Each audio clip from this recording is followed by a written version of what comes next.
Good afternoon, good evening, good morning, good whatever time of the day it is in your particular part of the world.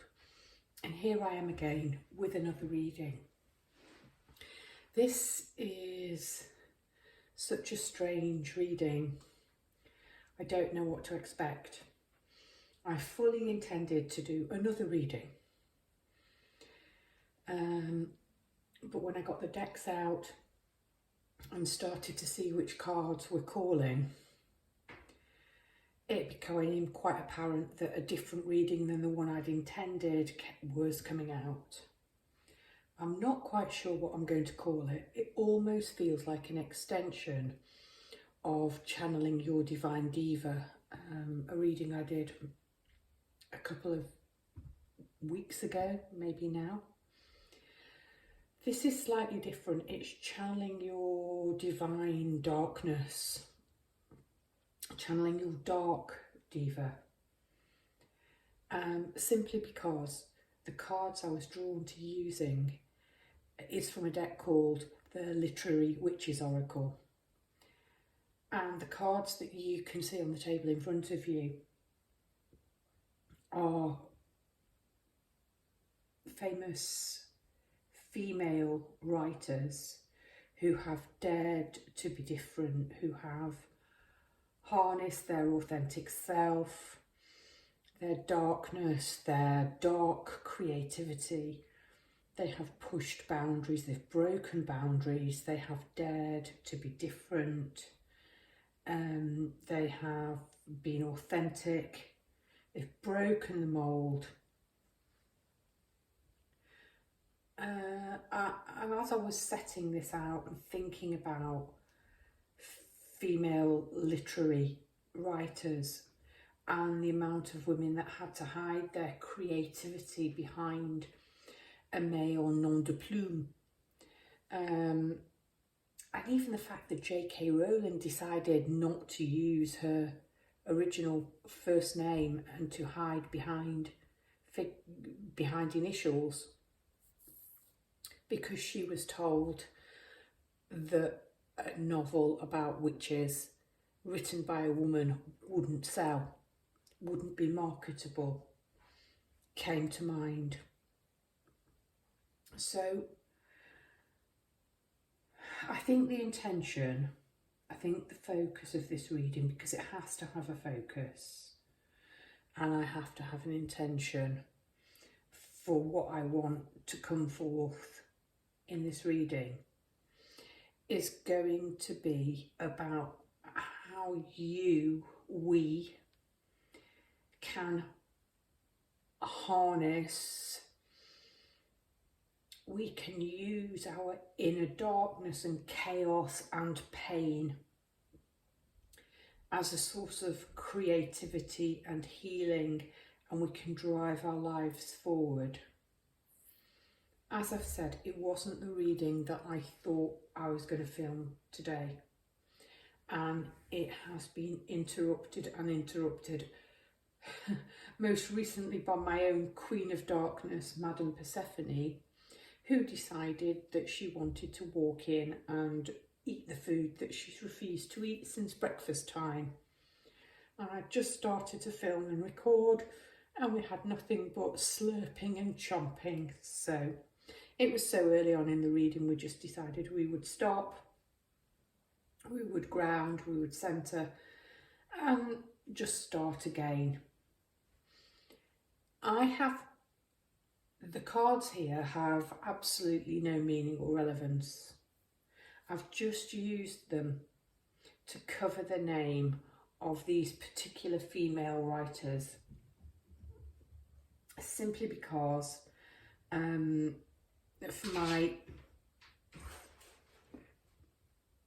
here's the Queen of Darkness wanting to come in again. Right, if you're coming in, lie down. Lie down. You're not disturbing us. These cards have no relevance. They are simply covering the name of these particular female writers, because I wanted people to choose by the image that they were drawn to, rather than feeling, oh, I know this writer, I'm attracted to this writer. For my own Facebook business page, also called the Batshit Psychic, I take a photograph, I take a still, so people can expand and draw in a very focused manner on the images to make their decisions as to which pile they're going to choose.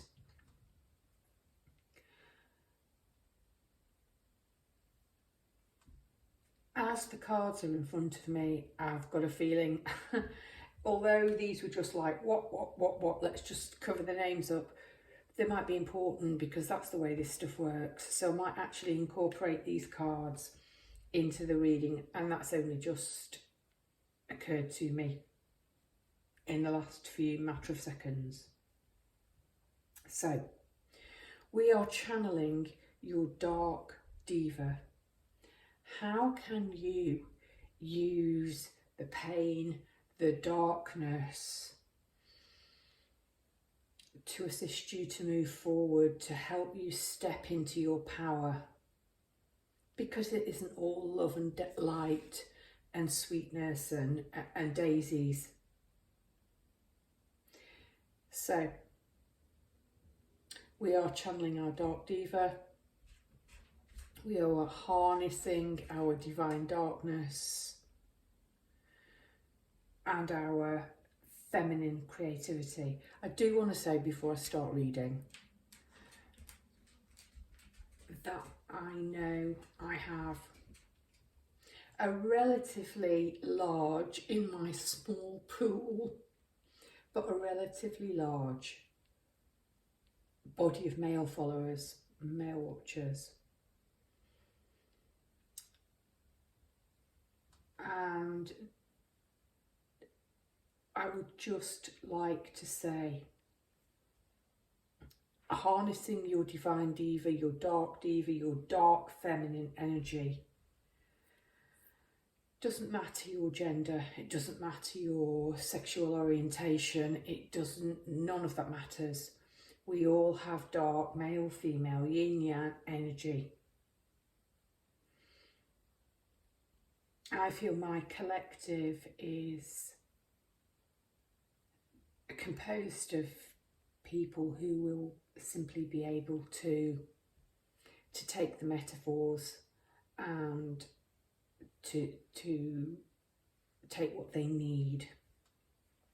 I can't read, I can't channel intuitively, where I constantly have to be aware of pronouns and gender. The literary witches have been suppressed in a society when they were groundbreakers. They were totally original. They were possibly the outcast. They were, as we say, boundary breakers. And so it really genuinely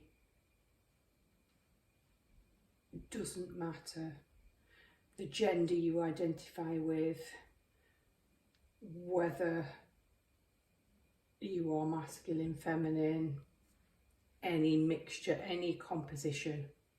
This is simply about harnessing dark, deep, suppressed, female, feminine energy and using it to move forward on your path, on your healing journey.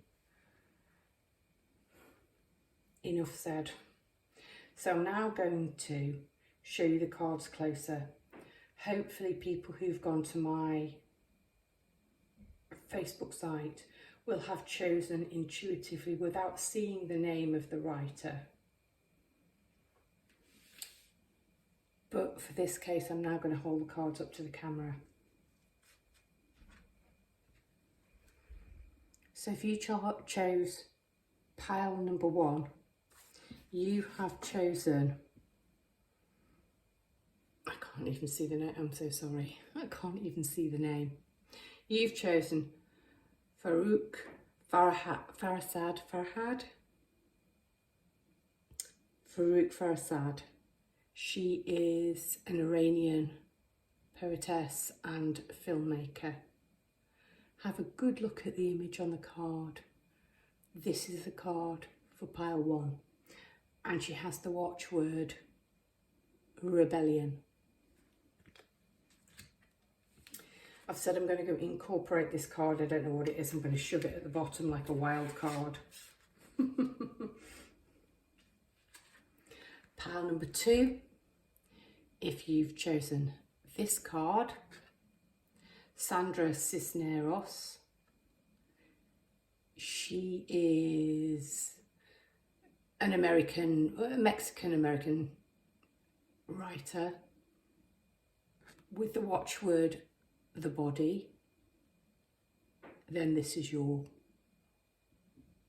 pile.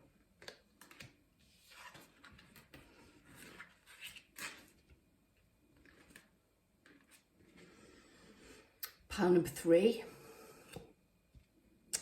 If you have chosen this image, then you have chosen Sylvia Plath, again an American writer, with the watchword the darkness. Then this is your pile.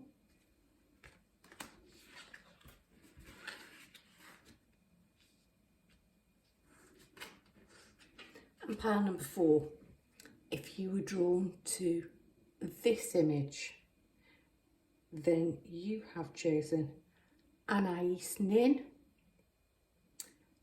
with the watchword the subconscious. Now, she is of Cuban heritage, brought up in Europe, born in France, I believe, brought up in Europe and then the USA, and then went back to Europe and later back to the USA. This is your reading. So choose your piles and I shall meet you at your reading.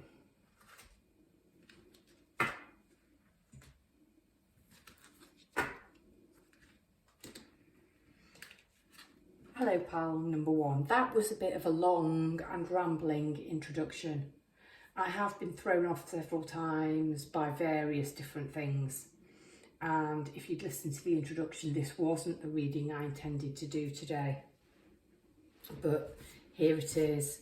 Here's what I was called to do, and this is what it is. Before I start, I just want to say an incredible thank you to the amount of new subscribers, new followers. I'm doing my reader giveaway, 250 subscribers. We're so close. I might smash it this reading. You know, in a week's time, I might very well be contacting you saying, you know, you're the winner. You have won a free reading with me. Again, I've had an awful lot of enquiries for private readings. I felt really blessed. I almost feel that this channel is now reaching that sort of tipping point where the momentum has gained and it's going to start to roll forward. I think this reading had to come out today. And it wasn't what I'd planned, and I've got 2-3 other readings planned. This wasn't the reading I had planned. And I'm thinking about it, and I'm channeling already. We've just had last weekend where we had a partial solar eclipse and a new moon. We are heading for a full moon on the 16th of May, I believe. And we are going to have a solar eclipse. And it's not surprising that I'm channeling and I'm getting confused between light and dark energies. And yin yang and the shifting. And I am drawn to dark power, and the idea of drawing into the light things that need to be transmuted and to be transformed.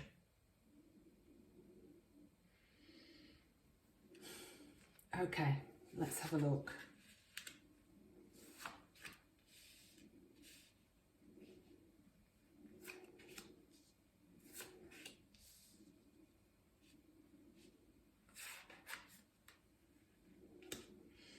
I'm going to keep this final card, which I didn't draw, wasn't part of it. It was literally, let's just cover the name.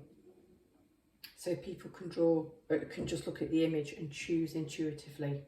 So it'd be a really interesting experiment, because I had no intention of reading this card.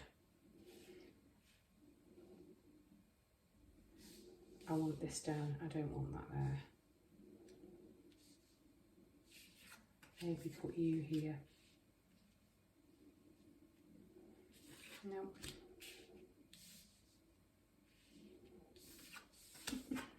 I'm sorry, I'm being so faffy today.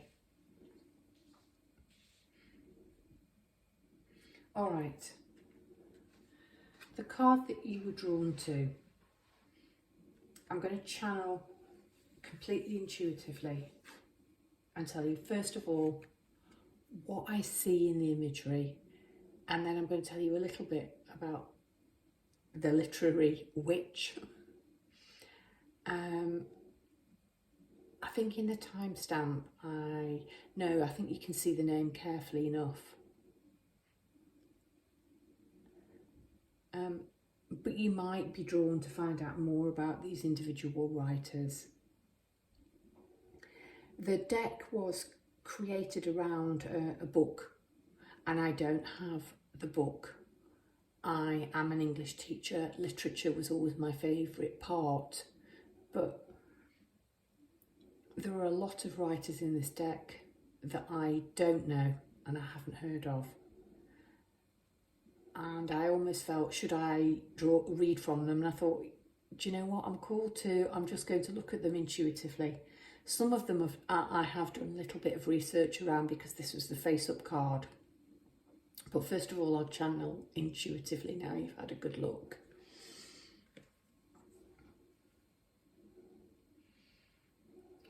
We have such a defiant, strong female.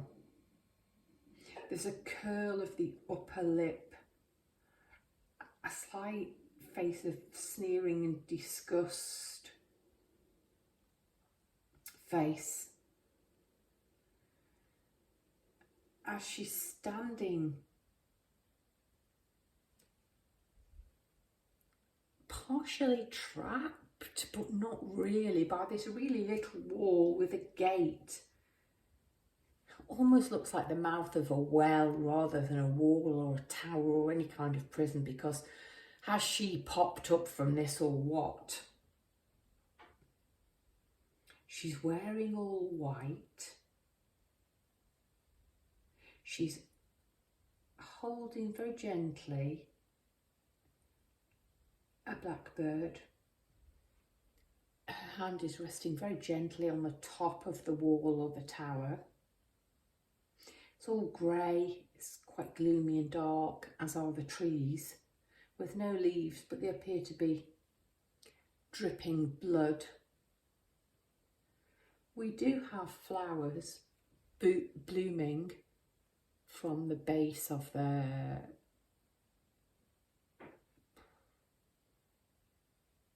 I want to say tower. Yeah. I'm going to stick with tower. It's nothing like a tower. It's got the top blown off, but that's the idea. And she's emerged right out of this tower. There's no containing this one. So we've got growth, we've got blooming. But look on the ground, which is all grey. We've got the fallen leaves. We've also got fallen birds, dead too. One here and one here on their back. But there's hope. She's nurturing this one.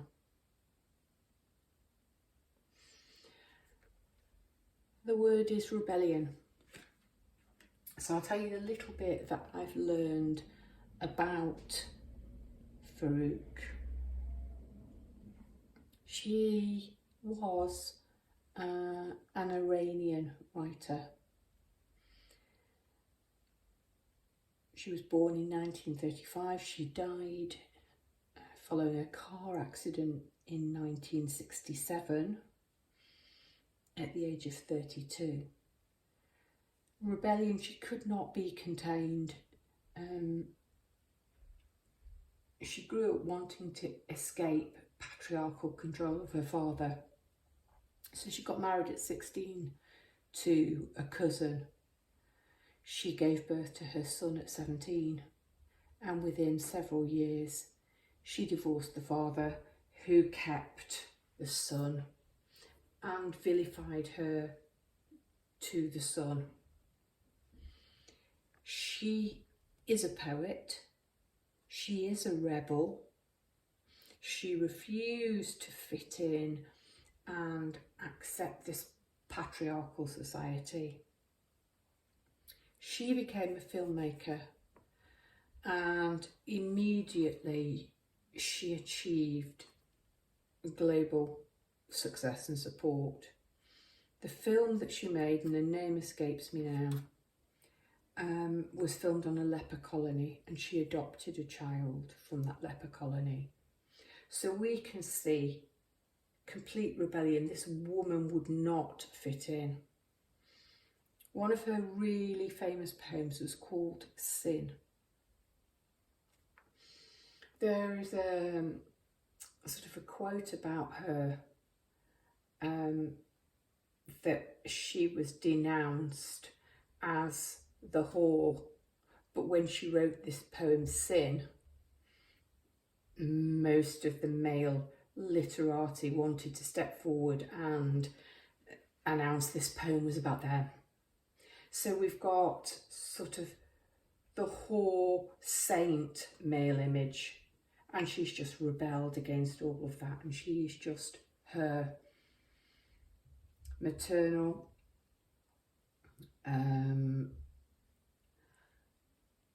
prepared to go into sectors of society, i.e. the leper colony, that most people treated as outcasts, and embrace somebody that cannot be contained. Maybe that's why I was channeling Tower. But she's not bursting forth with fire and fury. She's just stood there calmly in white, cradling that black bird, whilst all around her is grey and dying. There's a sense of hope here and peace. The rebels emerge, and she's embraced herself because she's followed her heart's calling, and she's listened to her intuition, and she has rebelled, but it has brought a sense of peace.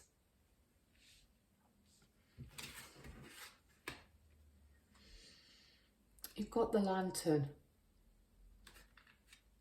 the hermit, that tiny inner light.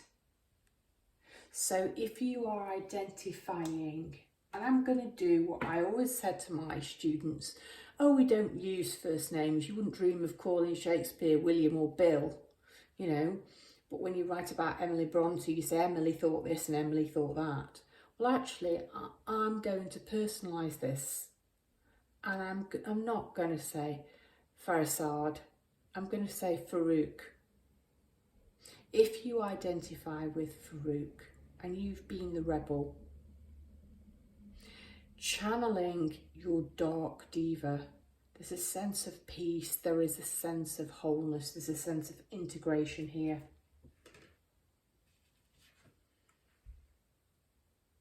The lantern, light, hope, warmth. It's lit you and supported you through the darkness. through the ghosts, through the bad dreams, through the memories, through the hauntings, through the past. Here we are now, fragmented energy. Look at the one missing piece. You've got hundreds to choose from dangling there. Got my hand over fragmented. The missing piece is the heart, the piece that goes over the chest.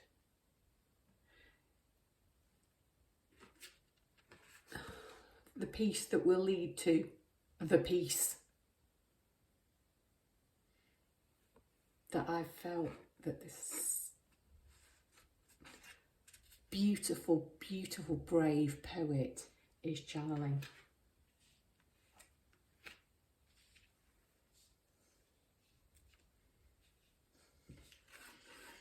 So the advice from this dark diva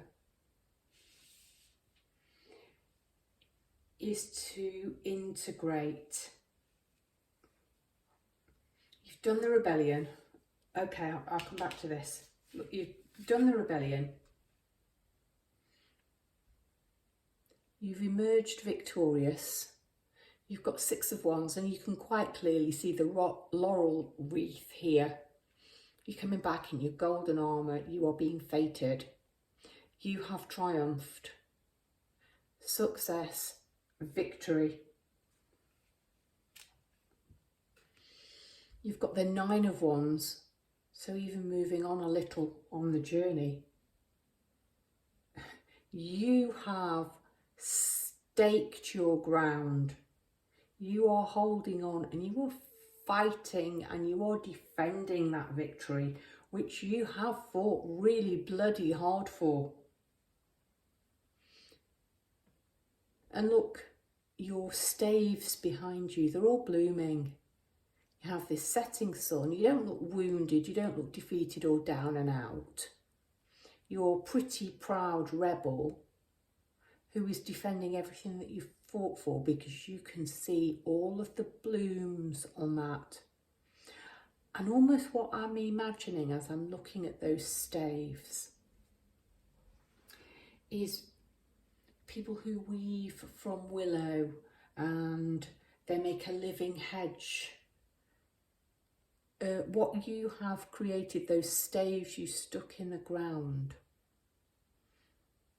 and their bloom and their growth, they're going to create the walls and the boundaries, and you're making your own fortress that isn't that tiny little poxy thing that can't contain you. And fortress is the wrong word, but the right word, I'm being told.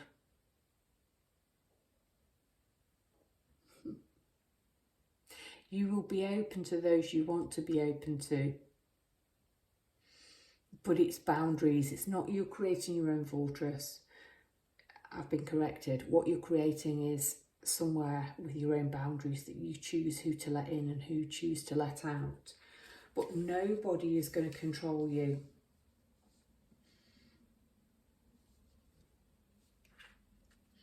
And the last piece, the last bit of advice from your dark diva is to drop into your heart space.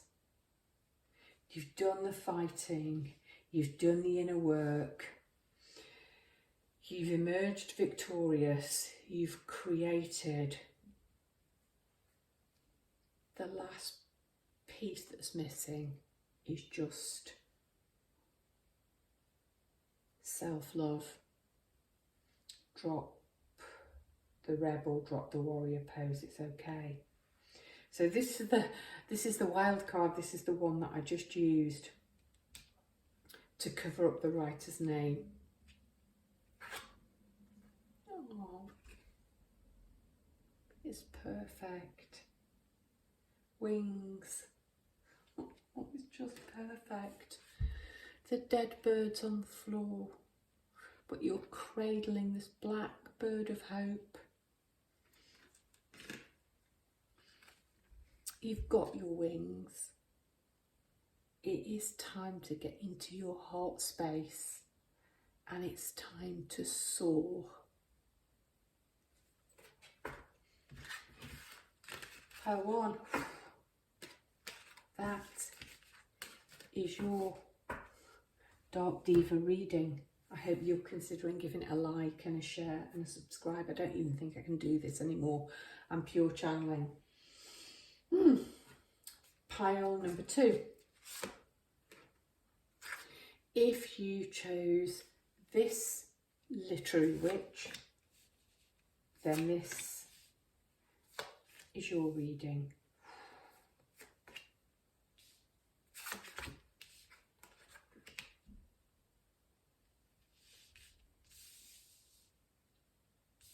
No? Okay. Got to be. No. Yes. No. Sorry. That's not just me faffing about. That's what I'm being told. Okay.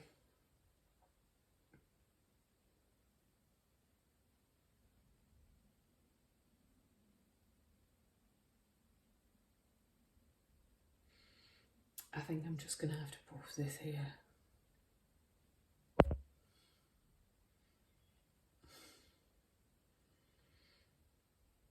Yeah.